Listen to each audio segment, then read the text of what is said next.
research, and I love all things undergraduate research. And I hope to tell you a little bit today about some of the really cool stuff that you can do during your academic career here at North Central College. So, has anybody here had me in class so far? No? I Oh, have. oh, Justin. Okay. So you know me. So Justin knows I'm not a terribly formal guy. And so if you have a question, feel free, and Brianna, yes, feel free to just interrupt, ask. We can chat. I have some very, very loosely structured PowerPoints here. But in all honesty, some of the best types of discussion happen when people are asking things that they are interested about. So don't feel shy. We'll talk about some cool things. So to start us off today, I wanted to give you sort of an overview of some of the interesting undergraduate research opportunities that you have here at North Central. And so before we do that, I want to sort of give you an idea of what undergraduate research is. A lot of you have probably heard the word research before, but you might not necessarily know exactly what it means. This idea of research sort of conjures this idea of taking two chemicals and pouring them together in a beaker and watching science happen. And while some research is like that, ironically enough, my research is like that, a lot of research looks very different. Overall, undergraduate research at North Central is really characterized by getting the opportunity to answer new and original questions that you have while working side by side with a faculty mentor. Additionally, sometimes you'll have people work in groups with a faculty mentor. So I've got a little bit of a picture down below here that is, so this is my first research group when I came here in 2015. So many, many years ago at this point. And these three young ladies worked with me over the summer of 2016, developing a new way to take carbon-hydrogen bonds and turn them into carbon-oxygen bonds. We ultimately actually published a paper on this. But let me tell you, it was a blast. We had the opportunity to solve something that was really hard, but using our knowledge of chemistry and a little bit of luck, we were able to do that. And I'm really proud to say that all three of these young women have really gone on to do really great things after graduation. Okay, so if you're thinking about undergraduate research, essentially, if you like the idea of delving into something a little bit more deeply than you do in class, it's probably for you. So has anybody here, when you were in class, gotten really excited when the professor was going to talk about something, and then were kind of let down when the talk was 20 minutes and then moved on to the next thing when you're like, I still have so many questions? Anybody there done that before? Yeah. And so it turns out if you ever get to that point where you find something super duper interesting and just this very superficial coverage of a topic isn't enough, undergraduate research is probably for you. And this can be in a bunch of different ways. You could investigate something new about the characters in a play. You could look at caffeine effects on memory. That's a fun one that they did a couple of years ago. Your favorite author. How do we best teach? So those of you who are interested in education, I know I am, can investigate new and exciting teaching practices. Additionally, you could investigate what does symmetry look like in art, and mathematically, how does that work? There's a bunch of really different things that you can cover. Really, the guiding principle behind all of this is that we, your professors, are looking for a way to go ahead and help you investigate these cool types of things. Okay, so where can I do undergraduate research and when can I do undergraduate research? So I'll tackle the when right now. Some people think that, oh yeah, I should probably wait to be a senior. Nah, you want to do as much investigating as you can. In reality, there's no time like the present. And if you have a willingness to learn new things and investigate something hard, your professors can teach you the rest. There's really no need to wait until you're super.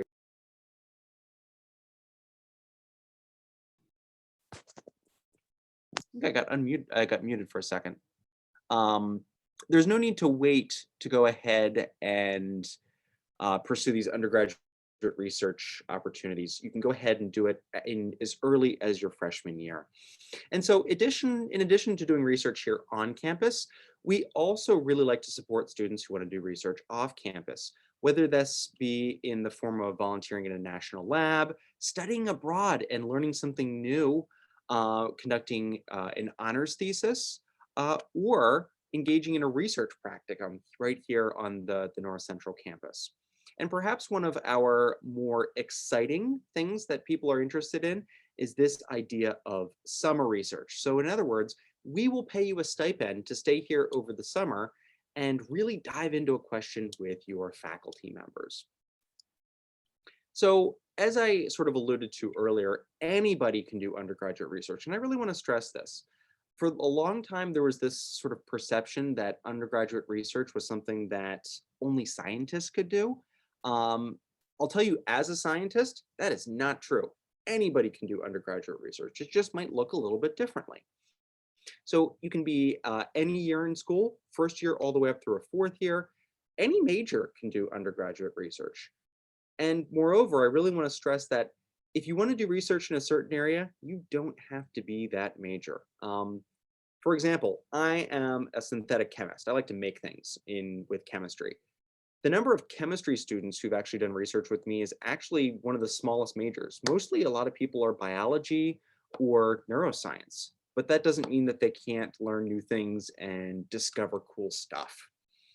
You can do any topic. Additionally, you can do this at any time of the year. While a lot of our discussion is focused on summer research, a lot of faculty members are actively pursuing a research agenda throughout the year. So for example, my research student, Emma, was just working in the lab this morning. We cracked a, a heating bath and we managed to get water everywhere, but unfortunately them's the breaks, quite literally, get it? Because the heating bath broke? Never mind. I thought it was funny. But yeah, so if you're interested, whenever you're interested, we can help you go ahead and pursue this. So now what? Hopefully I've caught your interest and that you find that this might be something that might be cool to investigate. The first thing you want to do is talk to your professors, especially professors who you've had in class and you think, this is pretty cool stuff and this person is pretty cool. I'd like to study with him, or I'd love to study something more in depth with her. Because your professors, I'll give you a little bit of a spoiler alert, we love to talk about research. In fact, as academics, there's probably very little we like to talk about more than research. And so feel free to go and talk to your professors. They would love to discuss different areas of their research and perhaps different areas where you can get involved. Additionally, talk to me. Feel free to shoot me an email. I'm at ncboaz@nocontrol.edu, or Dr. Garrity, who is Dean of Engaged Learning. Or quite frankly, if you're in the Science Center, just stop by. My office is Science Center 312. I'm sort of up in the southeast corner. My door is always open, and if it's open, I am more than happy to talk to students. Additionally, talk to your advisor, but also talk to older students who have done this before and can tell you, hey, this is kind of a cool program, and this sort of led me to think differently about my education. They'll give you the really true, unvarnished view of the cool stuff that you can do. And then finally, we've got a website here, which I can go ahead and put in the chat as soon as I stop sharing my screen, that we can pass along to you to give you some of these resources about undergraduate research. So this is really an overview. I'm giving several other talks today on different aspects of undergraduate research, but just to sort of give you an idea of what else exists, we have something called a Richter grant here at North Central. This is basically a way for me as undergraduate research director to give you money to do cool stuff. Pretty cool. So you're like, okay, what's the catch? Well, there is a catch. And the catch is you have to study something. You have to look into something interesting and you have to come up with a plan of how you're going to do it. So what you do is you submit a grant, and the professors in the Richter Grant Committee look at your grant and say, hey, this is a good idea. We should give this person money.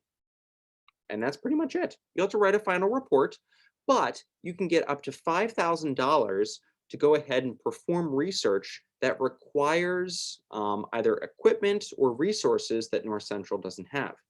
In many cases, people find that this is a great way to go ahead and study something not on North Central's campus. So we've had people travel to other places to perform their research.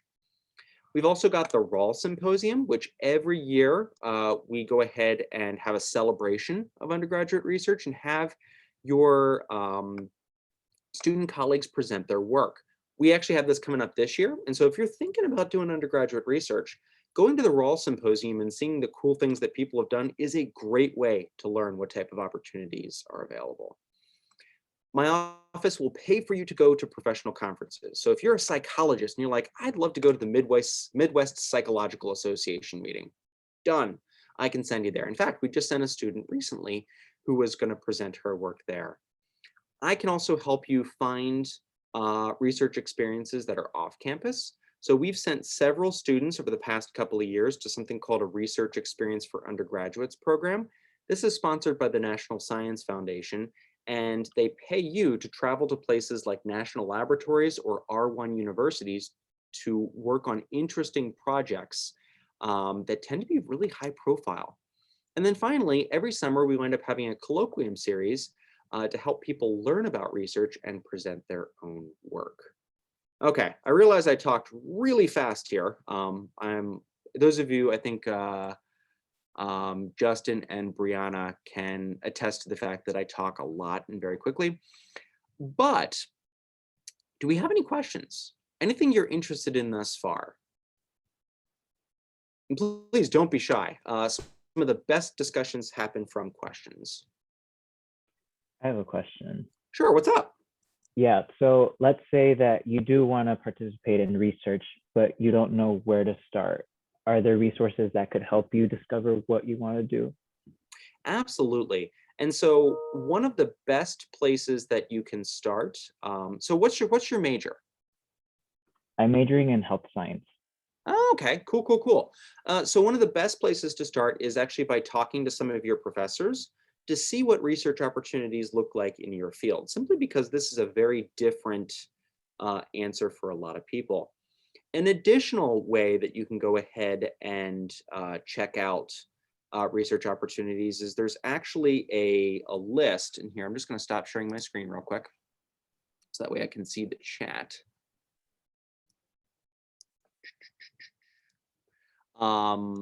So there's a list that I can give you right here of here are all the projects that are actually available this summer to do summer research. So I'm just pulling this up on my computer right now.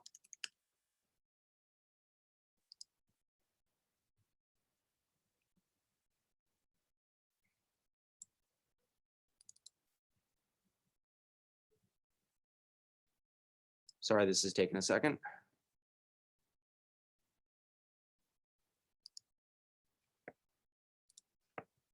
Okay, so here's a link to all of the different projects that are available this summer that you can take a look at, and that can give you an idea of, okay, what is available. Additionally, I can say that I'm currently working on compiling a directory of the research that faculty do and how this relates to undergraduate research. So stay tuned and hopefully that will be out soon. Does that answer your questions? Yes, thank you. Fantastic. And we have another question from Andrew, who's asking, is the research student-led or professor-led? It really depends. There are opportunities for both types of research. So things like Richter grants, where a student will write a grant to perform their own research, tend to be more student-led than professor-led. But our summer research program tends to be a little bit flipped there, where you'll have a professor leading a research team and then a student working with that professor. Moreover, this really varies upon field. And so my field of chemistry, for example, when you're first starting out, the research tends to be very much professor-led, just because there tends to be a really high bar for the sort of technical nature of research and getting involved with the techniques. But as students learn, the research projects in my lab become more student-led as they gain that experience. And this is the case for a lot of the natural sciences. However, there are research projects that are student-led just from the start. And a lot of this depends upon student and faculty preference. Does that answer your question, Andrew?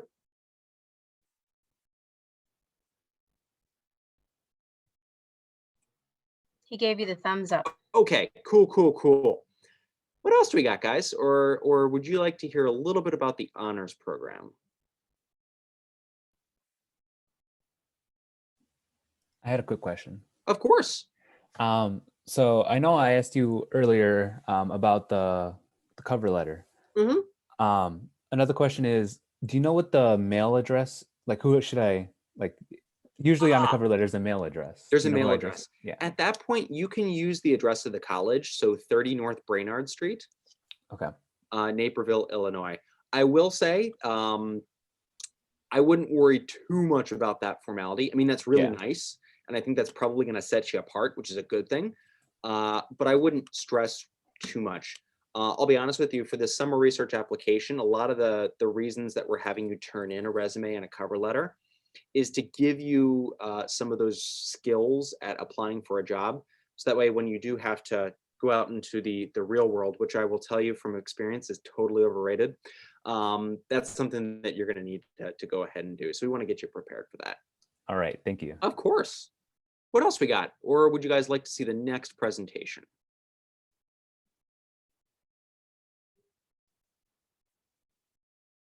Okay, hearing none, I'll go ahead and bring up that next presentation. And so just so you know, if you're interested in applying for summer research, I have another talk, I think it might be a half an hour from now, where I go ahead and talk you through a little bit of that application process.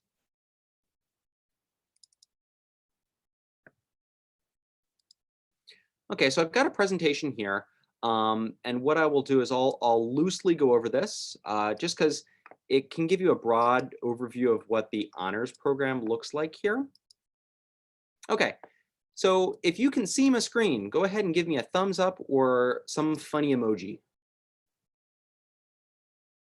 Okay, got some claps, got some thumbs up. Cool. So the honors program at North Central College is really another way that you can go ahead and get involved in research. And so the research at the honors program tends to be a little bit more student driven. And the reasoning behind that is that the culminating experience of the honors program is actually writing of a thesis. And I'll tell you right now, it's not as scary as it seems. So it may seem terrifying, like, oh my gosh, I've got to write so many page something on original work. It turns out that the actual writing is probably the easy part. The hard part winds up being actually doing the research itself and learning something new. But while it's hard, it's incredibly rewarding and fun. Okay, so that's our culminating experience. What else is involved in the honors program? So first of all, do I have any honors students here? I'm an honors student. Fantastic, Natalie. And Giovanni is an honor student too. Fantastic. Okay, so I will probably rely on you guys to help me out too, just because I think students can give a really, really interesting viewpoint that sometimes us old professors don't necessarily have. So the honors program is really cool here at North Central in that it's not designed for a specific major. In fact, you can be any majors, and it really is a little bit different than some of the honors programs that you might have seen in high school. We're not necessarily looking to give just honors classes in specific areas, like you won't take honors chemistry or honors physics, but rather it's going to teach you to become a better scholar. And that's really the whole idea behind the honors program here at North Central. And so we're looking to go ahead and do this by quality, not quantity. So you're not going to have to take an enormous amount of classes in addition to your major to be part of the honors program. In fact, you're probably only looking to be about 2 to 6 credit hours per year in addition to your normal coursework. So this is actually a little bit less than a traditional minor. So this fits really nicely, even with some bigger majors that are present here on campus. We have different learning and living opportunities on campus as a part of the honors program. So This idea of a living learning community is really important, simply because it helps develop this idea of a cohort and a community. And when people start supporting each other in our learning, we see really great things happening. So overall, our curriculum is actually fairly lean, which is a good thing because it makes it a little bit flexible for students to incorporate this in if they've got double majors or really big majors. And so what this typically involves is you'll take an honors section of the first year seminar. So those of you who are in the honors program already, done, check. If you join later, you'll simply take another of the honors seminars, which is a 2-credit course, Honors 290. And so these are cool courses that are on a variety of different interesting discussion-based topics that are from professors across campus. So I've seen honors seminars on things of the work of a distinguished playwright. I've also seen honors seminars on the history of medicine in the 18th century, which is a really cool one. And so after you've taken these seminars, you'll take a 2-credit thesis development course. This in essence is, how do I write a thesis? How do I go ahead and write a document that is this long? And then you'll take a 4-credit hour course where you can get credits for actually writing, completing, and editing your thesis. Okay. In addition to the actual coursework on campus, there is also a requirement that you do study abroad. And study abroad can look like a bunch of different things here at North Central. And so you can study abroad in a May term class, which doesn't really interfere with your fall or winter/spring semester. You can do summer study abroad. I've even had students that have done a research experience for undergraduates. So this student, her name was Julia. She went ahead and did research at the Scripps Research Institute in Jupiter, Florida. And that counted as her study abroad because it's studying off campus here. Additionally, you can also take an additional honor seminar, Honors 290, if for some reason you're simply not able to find space in your schedule for a study abroad course. So this gives you sort of an idea of what the honors program looks like.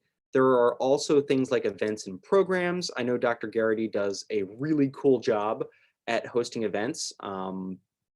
This is especially true in a non-COVID year. I distinctly remember her hosting like a seminar on different types of chocolate, which sounds amazing. I think it's a little bit tougher when everything has to be over Zoom, but I know that we are looking forward to really getting back to interacting with each other soon once this crisis gets a little bit more under control. For example, of some of the things that are upcoming, the Honor Salon really gives an opportunity for faculty members to interact with the honors program while discussing a topic that quite honestly is very, very topical of today. And so they're talking about systemic racism in the United States. And that's this, I'm 99.9% sure you do not need to be a part of the honors program to participate. Okay. I know that there are spring events. This is a little bit past now. There typically is a spring banquet. I'm not exactly sure where that's going to go ahead and happen this year. But also, when you graduate, you're going to be recognized as a person who went above and beyond their requirements to graduate at North Central College. And this is represented by a special cord that you wear around your shoulders at graduation. So if you have any questions, I can help you out.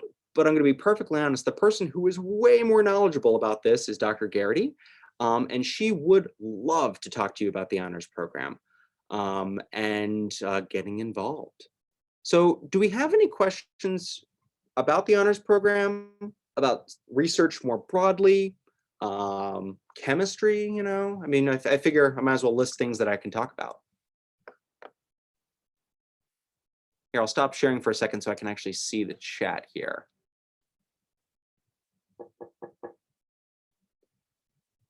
Any questions, guys?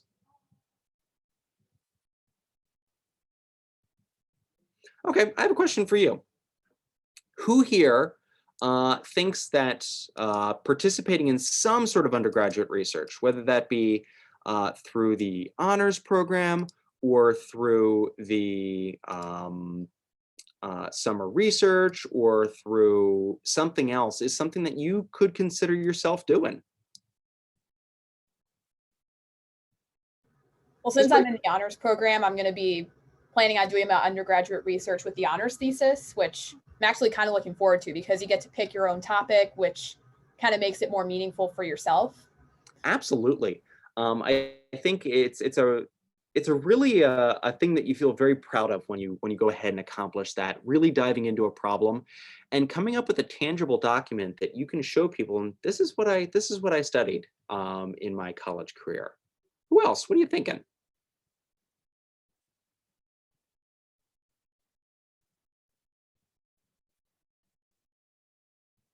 Anybody thinking of applying for summer research this year?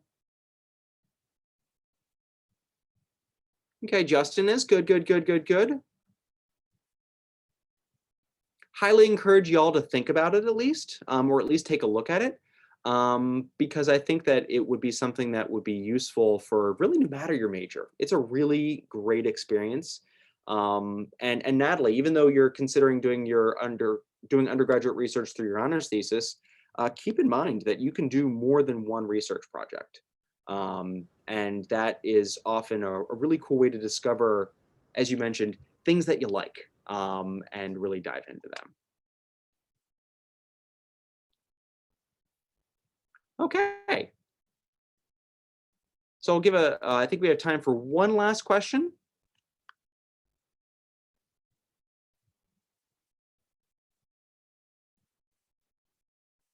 Okay. Hearing none, thank you very much for coming.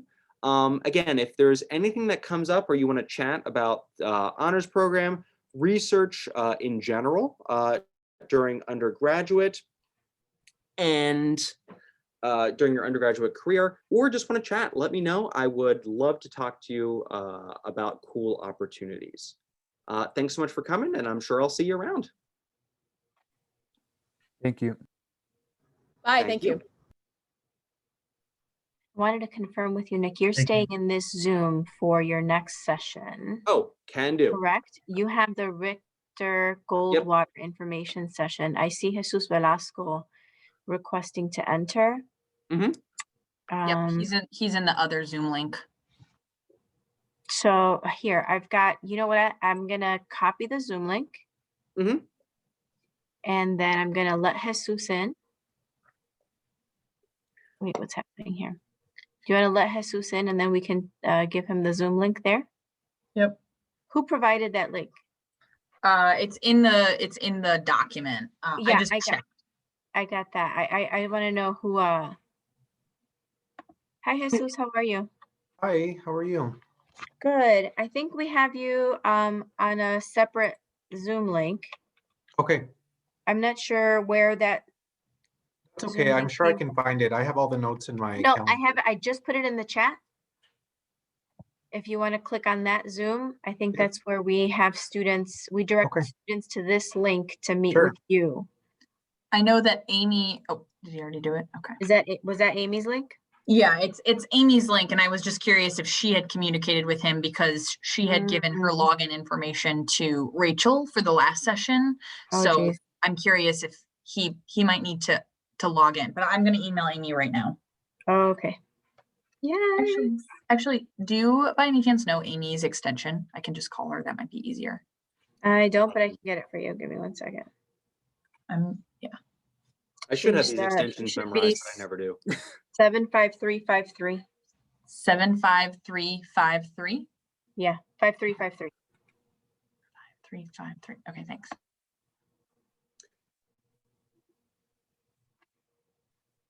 And so, Margaret, whenever you're ready, I am ready to go. Okay, Margaret, while you are contacting Amy, I'm going to let the students in for this session. How about that? Sounds good. Oh, sorry Okay. about that. All good. Okay, I've got 2 students waiting for you, so I'm going to let them in now, and then I'm going to mute myself, so you go ahead and take it away. Okay, thanks, Heidi.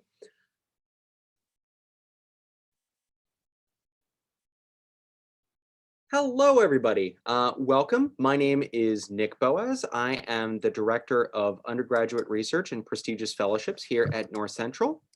And I'd like to talk to you today a little bit about some of the cool programs that we have available for you to apply for here at North Central. So since there's only a few of us here, do you guys mind if I ask you sort of what's your area of study?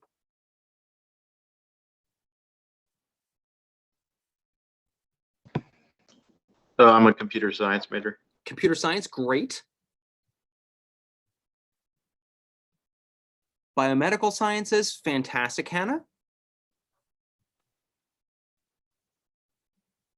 And what about you, Jacob?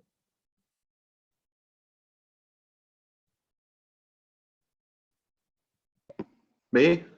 Yes, please. I answered computer science. Oh, sorry, I'm confusing the, my bad. That's Sorry all about that. I'm confusing who's talking. Okay, so that sounds great. And so the two programs I'd like to talk to you guys today really dovetail nicely with those types of programs. And so these two programs are, first of all, the Richter Grant Program, which is an internal grant program here at North Central College. And then I'd also like to talk about the Goldwater Fellowship, which is an external fellowship and grant program. It's nationwide, and it's a truly prestigious fellowship for people that are in the traditional STEM majors. So let's start with the Richter Grant Program, which is for everybody here at North Central. What I will do is I'll go ahead and share my screen. In theory, it will let me share my screen.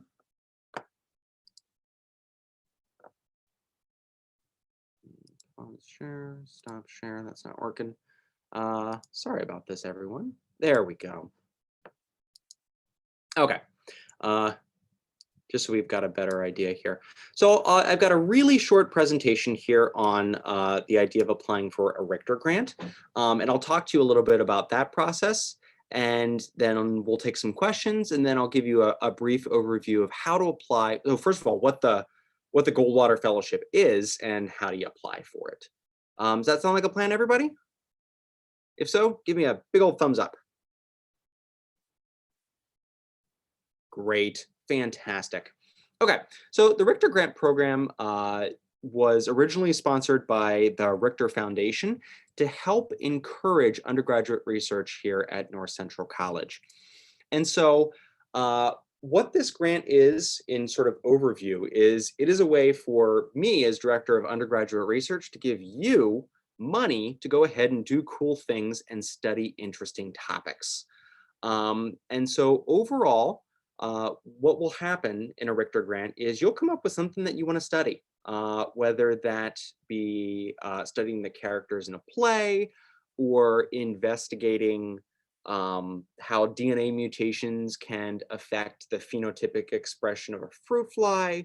You name it, we can fund it. And so when you go ahead and come up with an interesting topic that you'd like to study, what you do is you actually write a grant proposal. And so it's actually a document that is designed to tell the people on the Richter Committee, which is made up of myself and 3 other faculty members from different areas of campus, what the interesting question is you're looking to address and how you want to address that in a scholarly way.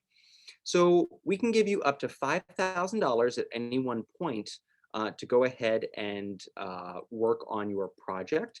And this is actually not in a one-time only application. So if you spend money in your sophomore year studying something really cool, and this leads you to say, hey, I'd like to study this sort of tangentially related topic, can I apply again? You betcha. The only real limitation here is that we're limited to a total of $8,000 per individual student during their undergraduate career. But it turns out that this can actually go a pretty far way. And so research for a Richter grant can be done in a variety of different places. Many students will use their Richter funds here on campus to help purchase things like equipment or resources that we don't currently have. So an example, a couple of years back, I had a student write a grant so that she could study the synthesis of water mold inhibiting drugs. And so she went ahead and used her monies to go ahead and buy chemical precursors. We've also had students that are very interested in studying something not on North Central's campus, and so they'll use their monies to go ahead and study abroad while performing research. Richter grants are not specific to any major, so just because you're like a computer science major or a biomedical sciences major, it doesn't mean that you have to do a research project in that area. You can do it on any topic that you'd like. And the nice thing about this is this really builds your academic profile and helps you establish yourself as a scholar so that when you go apply for a job or graduate school, you've got this experience that you could leverage towards your next step. So a few requirements. You have to have a faculty member as a sponsor. This doesn't have to be a person that actually is collaborating with you on the research per se. It can be, but this is just somebody who can help you through the documentation required to actually apply for the Richter grant and carry out your research. You'll also have to enroll in some type of academic credit, and there's a bunch of different ways you can do this. I've had students that have enrolled as an independent study course. A lot of students actually use Richter grants to help fund their honors thesis research. So is anybody here in the honors program? If so, raise your hand. Nope, that's okay, not a problem. A lot of people will use that. Additionally, for academic credit, you're looking for about 1 credit minimum, 6 credit maximum. It really depends on what space you have in your academic schedule, and we'll work with you with that. Again, you can apply for multiple grants. The only real stipulation with the money is that it has to be completely done before you graduate. And I can't say we've ever really had a problem with that at all. Okay, so when applying for a Richter grant, there are a couple of steps you need to do. The first thing is you'll need an applicant cover sheet. You'll have an independent study form that you'll get your advisor to fill out, as well as sort of a project narrative. So you're going to talk to the committee, on paper at least, telling us, okay, what is the interesting topic that you want to investigate? Why do you want to investigate it? Why is it important? And how are you going to study it? You'll also have to use methodology that is suited towards what you're trying to investigate. What this means is that if I am pursuing a chemistry project, it's probably best to use chemistry technique rather than techniques such as in sports science. And it's just sort of using best practices to how people answer questions. And then finally, what you're going to have to do is figure out a way that you actually disseminate your results. How are you going to go ahead and tell people the interesting things that you've done? Okay. So you're also going to talk about your relevant experience. You'll have to include a personal application, which is really just about 2 to 3 paragraphs talking about how is this project going to help you in your academic career. So let's say you are interested in going to medical school. Is there anybody here who wants to be a doctor? No? Okay. Let's say then you are interested in a career as a computer scientist. What you would do is you would talk about how your proposed Richter grant could impact you getting a job as a computer scientist. You'll give a little bit of a bibliography, as well as some supporting documents for, let's say you are following a procedure that has been published elsewhere. You'll want to go ahead and append that to your application. Additionally, you'll have to have a budget sheet and a faculty sponsor and letter of support. So you're probably thinking, boy, this is a lot of stuff. How in the world am I going to remember where all of this stuff is and what I have to do? Well, it turns out we put all of this in one place, so I wouldn't worry about that. So if you're interested in finding out where this is, what you can do is you take this link here and you can pop that into your browser, and that will go ahead and take you right to the Richter Grant page on the North Central College website. And I'll just go ahead and do that right now. Okay, so I'm going to stop sharing my screen. And I will share the other screen.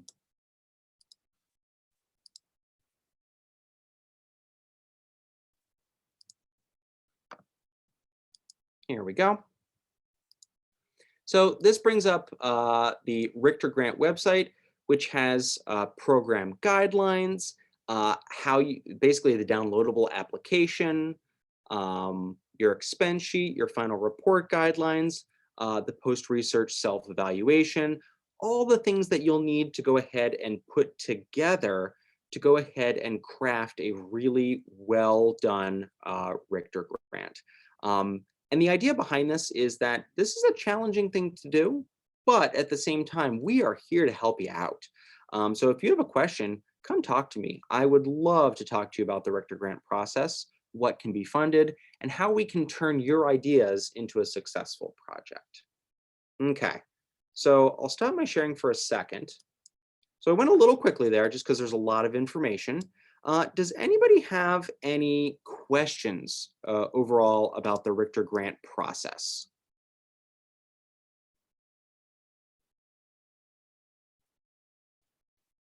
I had a question actually. Of My name is course.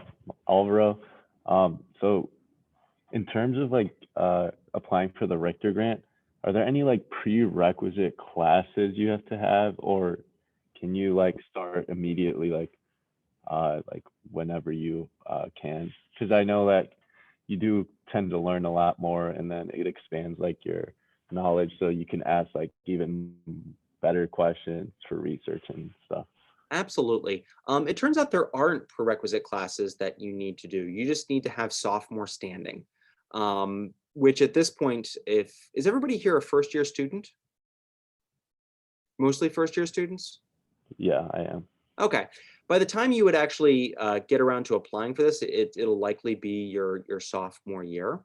And that's really the only requirement. That being said, if you're proposing a research project that requires knowledge of a certain course, so for example, if you're saying, I'm going to use psychological research methods, it's probably best that in your application to say, hey, I've taken a course in psychological research methods, this course, and here's how I'm going to use it. Or conversely, I plan on using psychological research methods. I haven't had a chance to take the course yet, but I'm looking forward to doing that in the near future. So the short answer is no, there's no special requirement. The slightly more nuanced answer is that sometimes there are courses that can help, but you shouldn't let that dissuade you from applying. All right, awesome, thank you. Cool. What else we got, guys?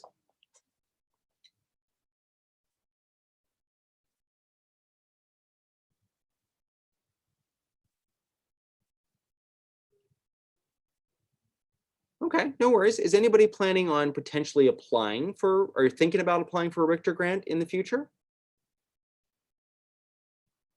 Just raise your hand if it's something you could conceivably see yourself doing.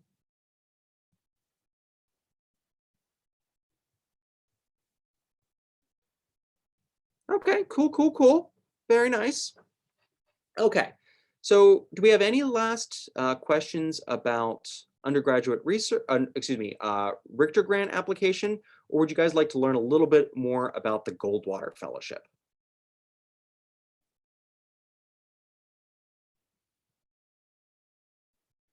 Okay, hearing no more questions, we'll move on to the Goldwater Fellowship. If you have something that pops up later in the presentation, just let me know and we can certainly go ahead and answer that for you.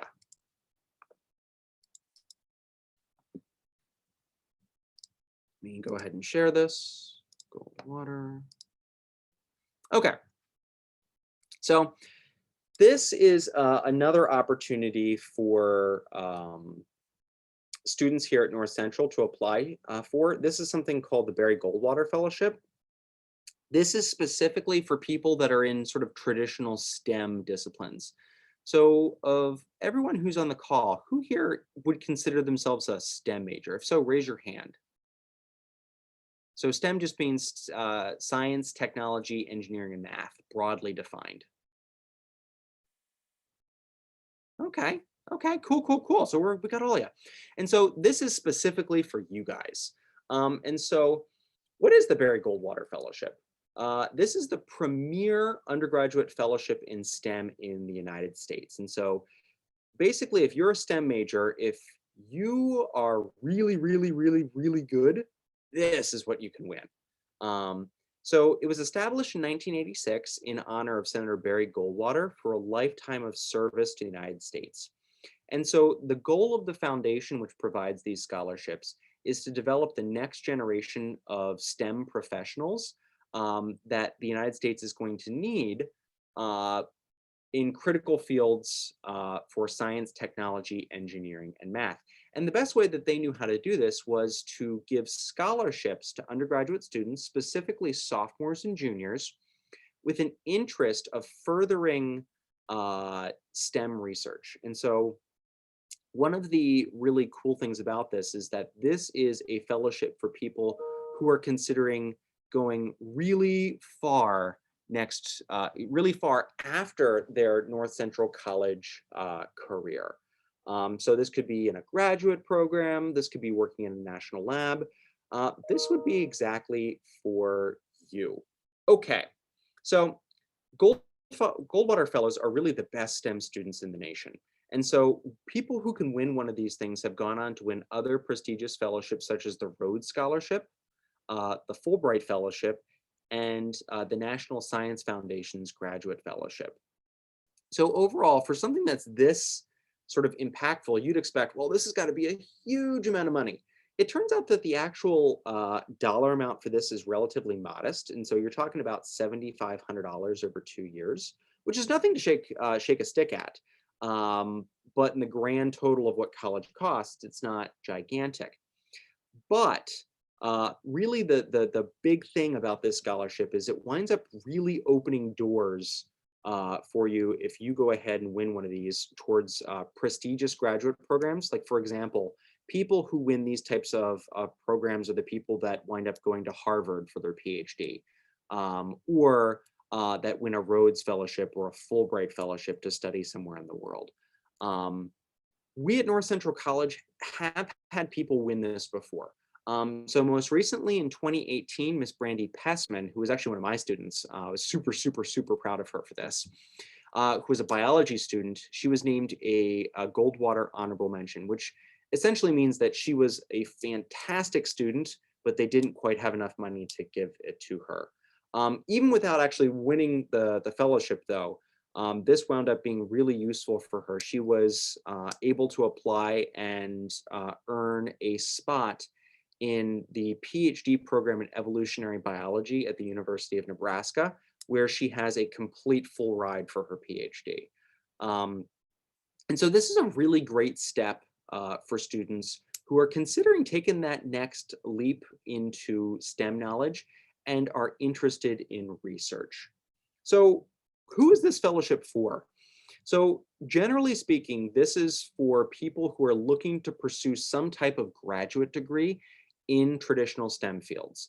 And so it doesn't necessarily have to be a PhD. In some cases, a master's degree.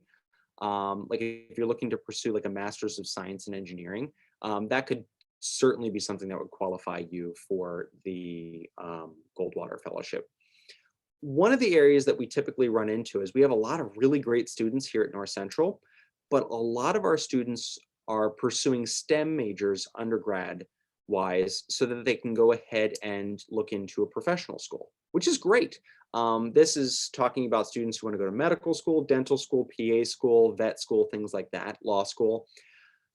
Unfortunately, the Goldwater Fellowship is not necessarily designed for this. They're hoping to fund people who want to work directly in their STEM field. So if you fit these requirements, you could conceivably go ahead and apply for a Goldwater Fellowship. So how does this work? So the Goldwater Fellowship is kind of an interesting process in that we apply as a school. So we as a school are allowed to send 4 to 5 people every year to the Goldwater competition for the entire school. And Really, the requirements here is that you have an interest in pursuing a PhD or master's program in one of the traditional STEM fields. You'll need 3 letters of recommendation. These are some things that I can help the faculty who would write them for you get them out. A personal essay talking about your journey as a STEM professional and a STEM student. As well as probably the hardest part of this proposal is you actually have to write a research proposal. And so the idea here is not that this is something you have to do per se, but rather if you were given the opportunity to pursue a project, what would that project look like? This is a way that the Goldwater Committee is actually able to gauge your potential as a researcher.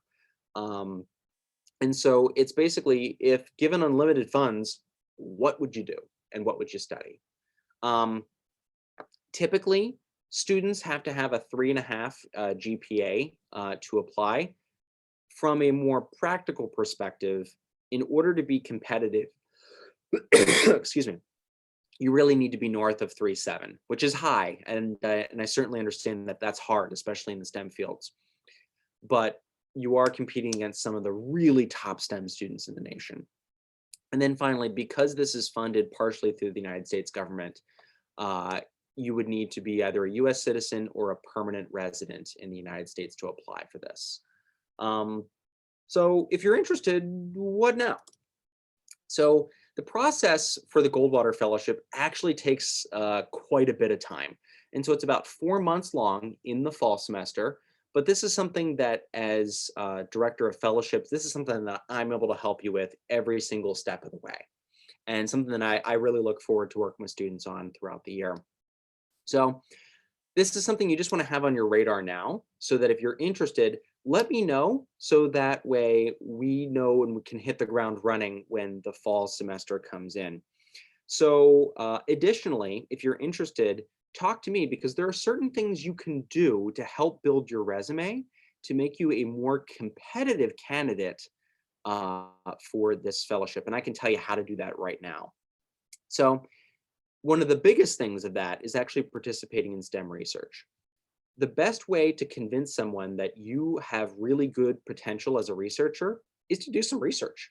Actually show the reviewers, hey, I want to be a researcher. Here's some cool stuff I've already discovered.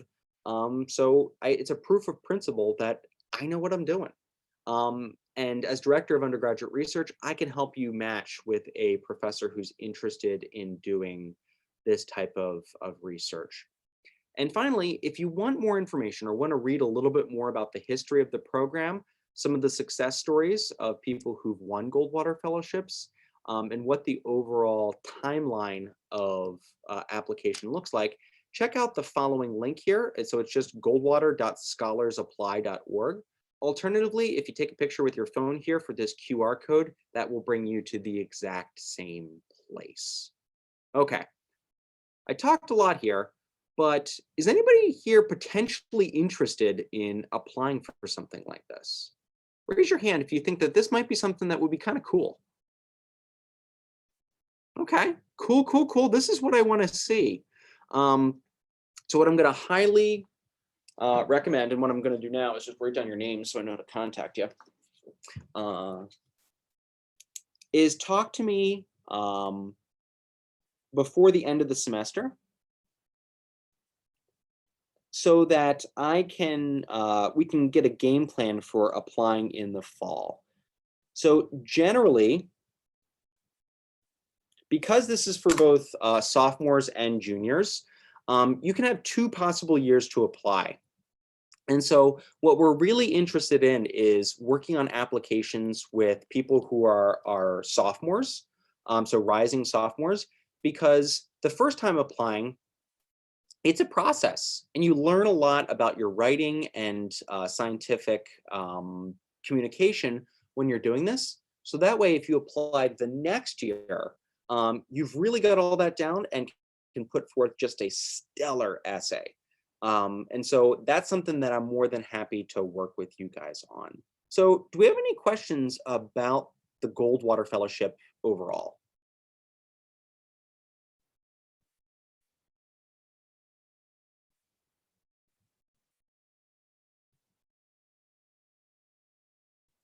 Okay, I'll open this back up. Do we have any questions about applying for a Richter grant here at North Central College?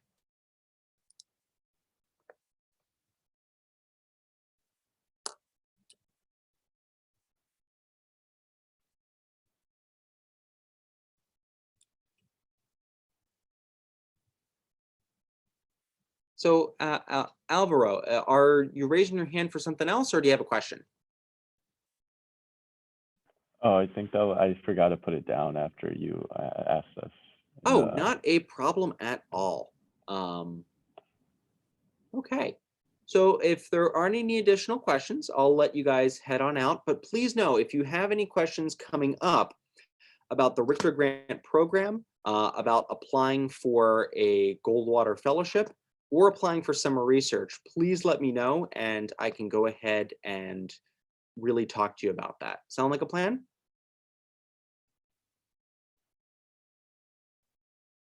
Okay.